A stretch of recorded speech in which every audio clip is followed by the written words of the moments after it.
Hello दोस्तों, आइए फिर नए चैप्टर की शुरुआत करते हैं। आज साइंस के क्वेश्चन बनाएंगे। सुपर 25।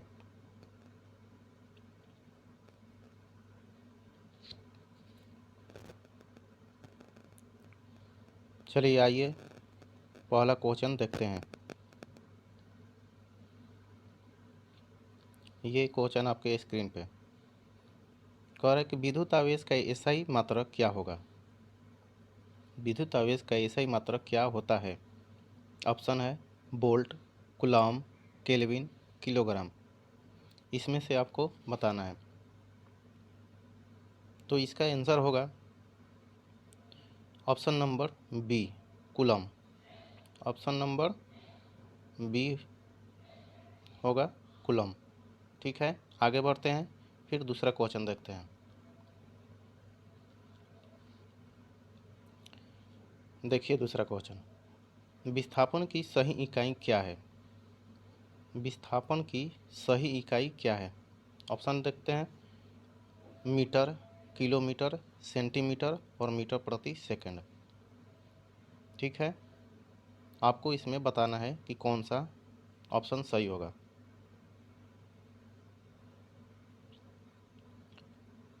देखिए हम बताते हैं इसका विस्थापन की सही इकाई क्या है। तो ऑप्शन नंबर हो जाएगा इसका A. Option number A is the right answer. ठीक है, अगले क्वेश्चन पे बढ़ते हैं। देखिए तीसरा क्वेश्चन आपके स्क्रीन पे, निम्नलिखित में से कौन भौतिक मात्राओं की इकाई एक समान है। निम्नलिखित में से कौन भौतिक मात्राओं की इकाई एक समान है। तो ऑप्शन नंबर आपका हो जाएगा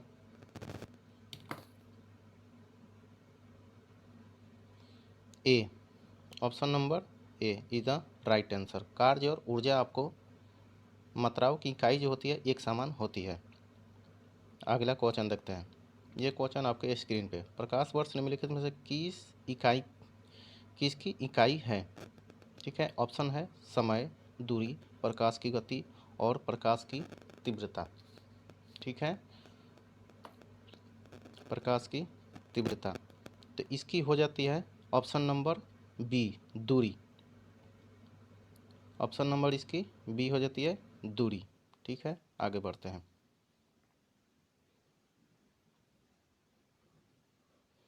देखिए अगला क्वेश्चन, क्वेश्चन नंबर 5, प्रतिरोध का एसआई मात्रक क्या है। प्रतिरोध का एसआई मात्रक क्या होता है। देखिए ऑप्शन है कूलॉम, ओम, जूल, न्यूटन। न्यूटन, तो इसका ऑप्शन नंबर बी हो जाएगा ओम। ठीक है, अगला क्वेश्चन देखते हैं। एसआई प्रणाली में प्रतिबल की माप की इकाई क्या है। एसआई प्रणाली में प्रतिबल की माप की इकाई है इसमें से कौन सा। देखिए ऑप्शन नंबर ए केजी पर सेंटीमीटर स्क्वायर, न्यूटन, न्यूटन पर मीटर स्क्वायर, वाट। तो इसमें हो जाएगा ऑप्शन नंबर आपको न्यूटन पर मीटर स्क्वायर। ठीक है, अगला क्वेश्चन देखते हैं। विद्युत धारा का एक एस आई मात्रक क्या है। विद्युत धारा का एस आई मात्रक क्या है। Option number ampere, coulomb, joule, watt. इनमें से कौन सा होगा। तो आइए इसका आंसर देखते हैं। इसका आंसर हो जाएगा आपको ऑप्शन नंबर ए, एम्पियर। ठीक, आगे बढ़ते हैं। शक्ति की इकाई को क्या कहा जाता है। शक्ति की इकाई को क्या कहा जाता है। ऑप्शन है वाट, जूल, न्यूटन, पास्कल। तो इसमें आपको हो जाएगा ऑप्शन नंबर ए, वाट। शक्ति की इकाई को क्या कहा जाता है, तो वाट कहा जाता है। अगला क्वेश्चन देखते हैं। ठीक है, क्वेश्चन नंबर 9, कह रहे प्रतिरोधकता की इकाई क्या है। देखिए यहाँ पे थोड़ा सा आपको घुमाया हुआ है। पिछले क्वेश्चन में था प्रतिरोध का एसआई इकाई क्या होता है, यहाँ पर दे दिए प्रतिरोधकता का एसआई इकाई क्या होता है। तो प्रतिरोध का तो अब बता दिए कि ओम होता है, लेकिन यहाँ पे प्रतिरोधकता की इकाई दिया हुआ है, तो प्रतिरोधकता का इकाई हो जाता है आपको ओम एम हो जाता है ओम। ठीक, option number A is the right answer. आगे चलते हैं। निम्नलिखित में से किन दो भौतिक राशियों की इकाई एक ही है। निम्नलिखित में से किन दो भौतिक राशियों की इकाई एक ही है।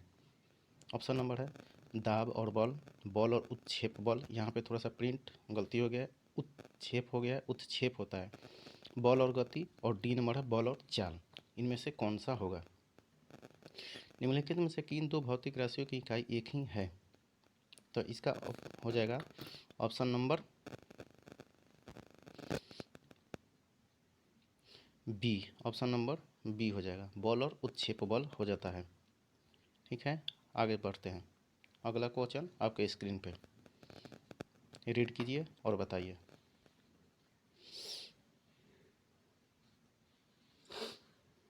निम्न में से कौन सी तापमान की एक एसआई इकाई है। तापमान की एसआई इकाई क्या हो जाती है। तापमान का एसआई इकाई हो जाता है आपको, तापमान का एसआई इकाई क्या होता है। तापमान का ऑप्शन दे दिया है डिग्री सेल्सियस, फ़ारेनहाइट, केल्विन। इनमें से कौन सा होगा। तो आइए हम आंसर देखते हैं। तो निम्न में से कौन सी तापमान की सही इकाई है, तो इसका होता है kelvin. Option number D is the right answer. चलिए आगे बढ़ते हैं। 4 क्वेश्चन नंबर 12 देखते हैं क्या कह रहा है। कह रहा है कि कार्य का मात्रक क्या होता है। बहुत छोटे से क्वेश्चन है, लेकिन बहुत लोग गलती कर देते हैं इसमें। कार्य का मात्रक क्या होता है। कार्य का मात्रक ऑप्शन दे दिया है वाट, न्यूटन, पास्कल और जूल। इनमें से कौन सा होगा।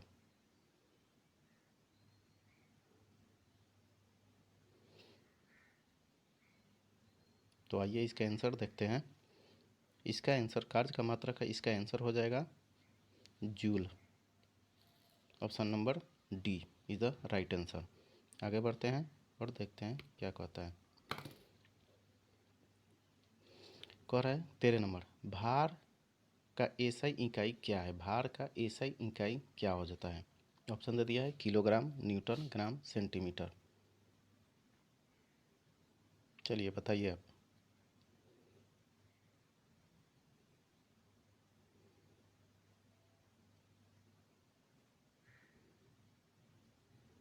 आइए देखते हैं इसका आंसर क्या होता है।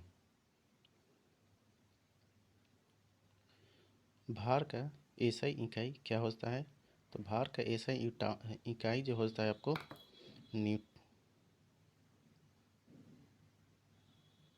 न्यूटन हो जाता है। भार का एसआई इकाई ऑप्शन नंबर बी न्यूटन हो जाता है। भार का एसआई इकाई न्यूटन हो जाता है। ठीक है, आगे बढ़ते हैं। अगला क्वेश्चन देखते हैं। 14 नंबर क्वेश्चन कहता है निम्नलिखित में से किस इकाई ऊर्जा इकाई के समान है। निम्नलिखित में से किस इकाई के ऊर्जा की इकाई के समान है। ऑप्शन नंबर है शक्ति, घनत्व, कार्य और बल। निम्नलिखित में से किस की इकाई ऊर्जा की इकाई के समान है। तो आइए इसका आंसर देखते हैं क्या होता है। इसका आंसर होता है आपको ऑप्शन नंबर सी कार्य के बराबर हो जाता है। चलिए आगे बढ़ते हैं और क्वेश्चन को देखते हैं। सबसे पहले तो जितने लोग भी इस चैनल को देख रहे हैं, सबसे पहले सब्सक्राइब करें और लाइक करें, और हो सके तो शेयर भी कर दें। ठीक, चलिए आगे क्वेश्चन देखते हैं। 15 नंबर कहता है कोणीय विस्थापन का मात्रक है। कोणीय विस्थापन का मात्रक है, ऑप्शन दे दिया है रेडियम, स्टेरेडियम, मीटर और सेंटीमीटर। ठीक, कोणीय विस्थापन का मात्रक है रेडियम, स्टेरेडियम, मीटर और सेंटीमीटर।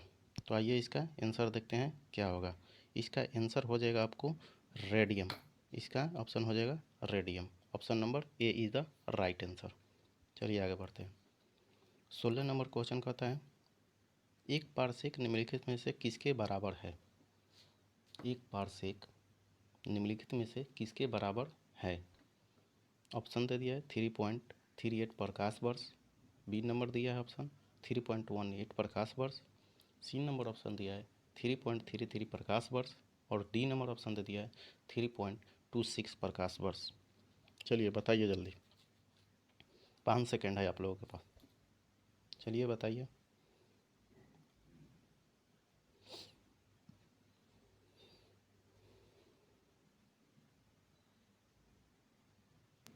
आइए देखते हैं, आइए इसका आंसर हम बताते हैं। कह रहा है एक पारसेक निम्नलिखित में से किसके बराबर है? एक पारसेक जो होता है आपको 3.26 प्रकाश वर्ष के बराबर होता है। तो ऑप्शन कौन सा हो जाएगा? Option number D is the right answer. आगे बढ़ते हैं, क्वेश्चन नंबर 17 देखते हैं। चलिए फटाफट आंसर कीजिए इसका, फटाफट। कह रहा है कैंडेला मात्रक है, कैंडेला मात्रक है। ऑप्शन दिया है ज्योति फ्लक्स का, ज्योति तीव्रता का, ज्योति प्रभाव का, ज्योति दाब का। ठीक है, आइए इसका आंसर देखते हैं क्या होगा। इसका आंसर हो जाएगा कैंडेला होता है ज्योति तीव्रता का, यानी कि option number B is the right answer. ठीक है, आगे बढ़ते हैं। 18 नंबर क्वेश्चन कहता है पारसेक इकाई है, पारसेक इकाई है दूरी का, चंद्रमा का, प्रकाश की चमक की और इनमें से कोई नहीं। दीजिए आंसर, दीजिए फटाफट, दीजिए आंसर, फटाफट आंसर। पारसेक इकाई है दूरी का, चंद्रमा का, प्रकाश की चमक की, इनमें से कोई नहीं। चलिए आइए देखते हैं इसका क्या होता है। पारसेक हो जाता है आपको ऑप्शन नंबर ए दूरी का। पारसेक इकाई किसकी हो जाती है? दूरी का। तो option number A is the right answer. चलिए आगे बढ़ते हैं। आगे कहता है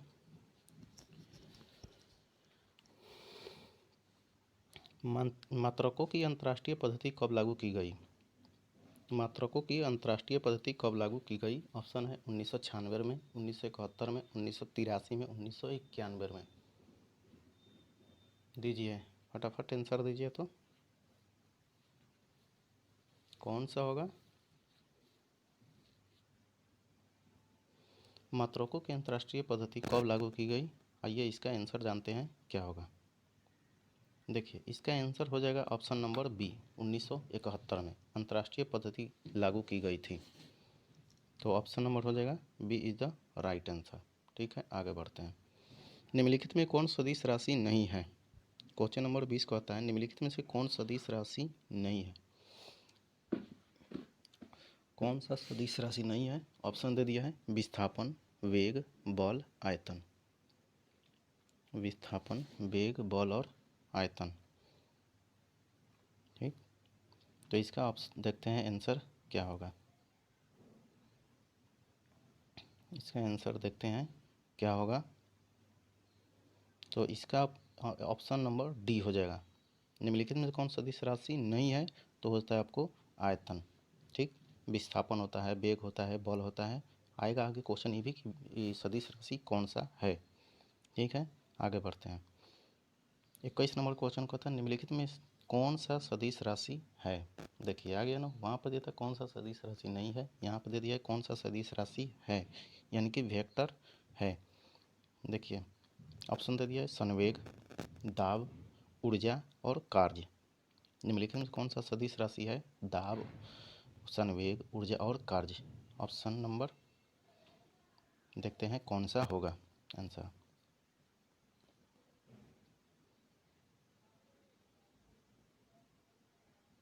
आइए इसका आंसर देखते हैं कौन सा होगा। निम्नलिखित में कौन सा सदिश राशि है? सदिश राशि है तो यहाँ पर सबसे पहले देखते हैं कि अदिश राशि कौन सा नहीं है इसमें। अदिश राशि कौन कौन है? तो देखिए अदिश राशि आपको दाब होता है, ऊर्जा होता है, दाब होता है, ऊर्जा होता है, कार्य होता है। ये जो है आपको सब अदिश राशि है। तो यहाँ पे आपको आंसर हो जाएगा, आंसर हो जाएगा option number A is the right answer, संवेग हो जाएगा। निम्नलिखित में कौन सा सदिश राशि है, तो संवेग हो जाएगा। ठीक है, आगे बढ़ते हैं। अगला क्वेश्चन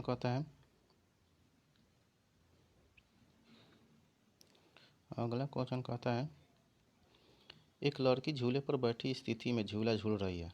उस लड़की के खड़े हो जाने पर डोलने का आवर्तकाल क्या हो जाएगा। कह रहा है कि एक लड़की है जो झूले पर बैठी है और झूला झूल रही है।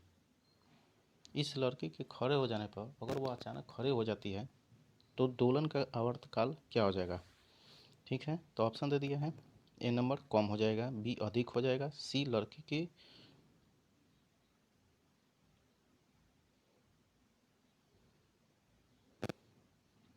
सी नंबर यहाँ पे ऑप्शन थोड़ा गलती हो गया है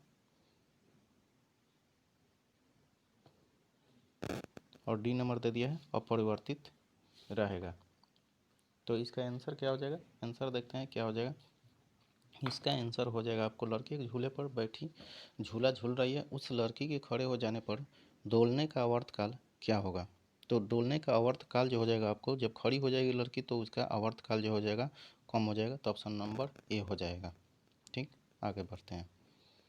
आगे कहता है, घूर्णन करती है गोल मेज पर अचानक एक लड़का आकर बैठ जाता है, इमेज की कोणीय वेग पर क्या प्रभाव पड़ेगा। ठीक है, 23 नंबर क्वेश्चन को पढ़िए और इसका आंसर दीजिए।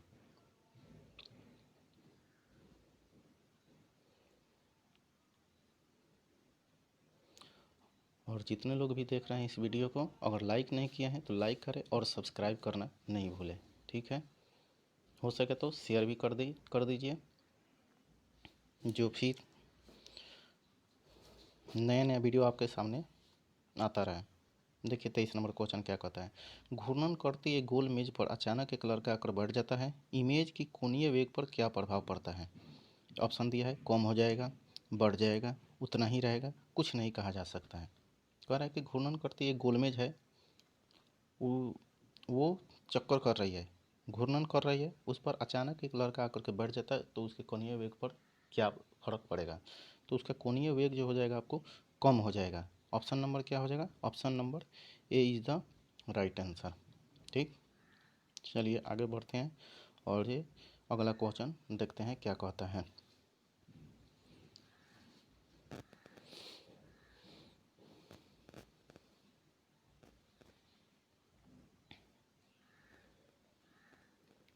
देखिए पढ़ते हैं कौन क्या कहता है क्वेश्चन। किसी भी स्थिर या गतिशील वस्तु की किसी भी स्थित या, यहाँ पे स्थिर हो गया है स्थित होगा, किसी भी स्थित या गतिशील वस्तु की स्थिति और दिशा में तब तक कोई परिवर्तन नहीं होता है जब तक कि उस पर कोई बाह्य सक्रिय न हो जाए। ठीक, तो इसका आंसर क्या हो जाएगा देखते हैं। करेक्ट, किसी भी स्थिति या गतिशील वस्तु की स्थिति और दिशा में तब तक कोई परिवर्तन नहीं होता है जब तक उस पर कोई बाह्य सक्रिय बल न लग जाए। तो इसका ऑप्शन दिया है, न्यूटन का प्रथम नियम, न्यूटन का द्वितीय नियम, न्यूटन का तृतीय नियम, और ऑप्शन नंबर डी दिया है गैलीलियो का गति नियम। ठीक है, तो इसका देखते हैं आंसर क्या होगा।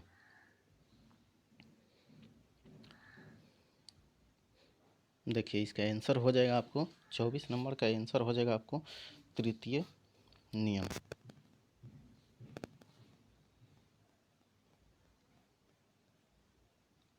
Option number C is the right answer. आगे बढ़ते हैं। जल में तैरना न्यूटन के किस नियम के कारण संभव है। जल में तैरना न्यूटन के किस नियम के कारण संभव है। जल में तैरना न्यूटन के किस नियम के कारण संभव है। ठीक, तो इसका होता है ऑप्शन दे दिए, प्रथम नियम, द्वितीय नियम, तृतीय नियम, उपयुक्त में से सभी। तो इसका आंसर हो जाएगा आपको देखते हैं 25 नंबर, जल में तैरना न्यूटन के किस नियम के कारण संभव है।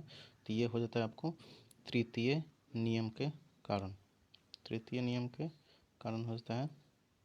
तो option number C is the right answer. आगे बढ़ते हैं। 26 नंबर क्वेश्चन और इस वीडियो का आखिरी क्वेश्चन है, देखते हैं क्या कहता है। करेक्ट, न्यूटन के पहले नियम को भी कहते हैं, करेक्ट न्यूटन के पहले नियम को भी क्या कहते हैं। तो ऑप्शन है आघूर्ण का नियम, जड़त्व का नियम, ऊर्जा का नियम, संवेग का नियम। तो इसका आंसर हम नहीं बताएंगे, इसका आंसर आप लोगों को बताना है। कमेंट बॉक्स में जा करके कमेंट करके बताइए कि इसका आंसर क्या होगा।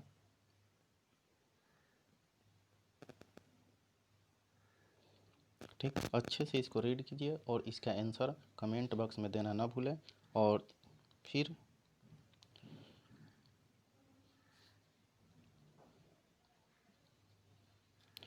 और जितने लोग भी इस वीडियो को देख रहे हैं और जो सब्सक्राइब नहीं किए हैं, कृपया सब्सक्राइब करें और लाइक करें और अपने दोस्तों को भी शेयर करें। सब्सक्राइब करने से आपको फ़ायदा होगा कि हर नया वीडियो आपके सामने तुरंत हाजिर होगा। ठीक है, तब तक के लिए धन्यवाद।